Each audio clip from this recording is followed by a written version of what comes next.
Budget में middle class को बड़ी राहत, 12 लाख रुपए तक की आय पर कोई टैक्स नहीं। इनकम टैक्स पर अब तक की सबसे बड़ी घोषणा, महीने की 1 लाख सैलरी अब टैक्स फ्री। देश में बनेगा नया इनकम टैक्स कानून, अगले हफ्ते आएगा नया बिल।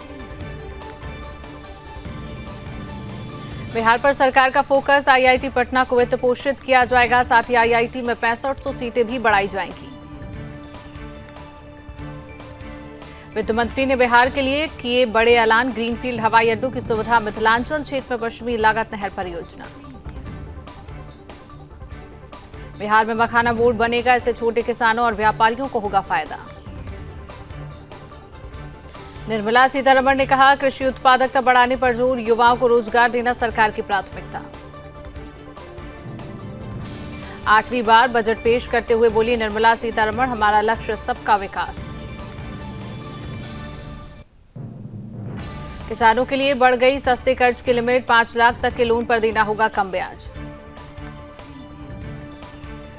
कैंसर के इलाज की दवाएं होंगी सस्ती, 6 जीवन रक्षक दवाओं से कस्टम ड्यूटी घटाई जाएगी। विदेशी मार्केट के लिए नॉन टैरिफ व्यवस्था की जाएगी, 1 करोड़ पांडुलिपियों का होगा डिजिटलीकरण। एलईडी टीवी, मोबाइल फोन और इलेक्ट्रिक कारें होंगी सस्ती, कस्टम ड्यूटी घटाकर 2.5% की गई। वित्त मंत्री ने किया ऐलान, पटना एयरपोर्ट का विस्तार किया जाएगा, देश के 88 एयरपोर्ट से छोटे शहरों को जोड़ा जाएगा। इंश्योरेंस सेक्टर में विदेशी निवेश बढ़ा, 100% एफडीआई का ऐलान। सरकार 2028 तक बढ़ाएगी जल जीवन मिशन योजना, हर घर तक नल से जल पहुंचना सरकार का लक्ष्य। एआई का बड़ा ऐलान, 3 एआई सेंटर खुलेंगे, एआई शिक्षा के लिए 500 करोड़ का बजट। 120 नई जगहों के लिए उड़ान स्कीम की घोषणा, पहाड़ी इलाकों में छोटे एयरपोर्ट हेलीपैड बनाए जाएंगे। मेडिकल कॉलेजों में 10,000 सीटें बढ़ेंगी, हर सरकारी अस्पताल में होगा कैंसर सेंटर खुलेगा। कपास की पैदावार बढ़ाने के लिए 5 साल का मिशन, इससे देश का कपड़ा उद्योग मजबूत बनेगा। बुजुर्गों की छूट सीमा 50,000 से बढ़कर 1 लाख हुई, अपडेटेड रिटर्न 4 साल तक भर सकेंगे।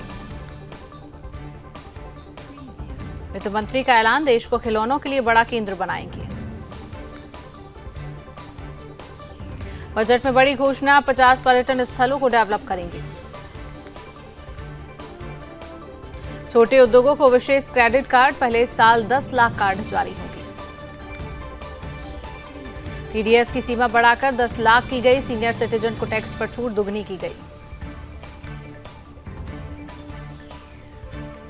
वित्त मंत्री की घोषणा, एमएसएमई के लिए क्रेडिट गारंटी बढ़ाकर 10 लाख, नेशनल मैन्युफैक्चरिंग मिशन होगा शुरू।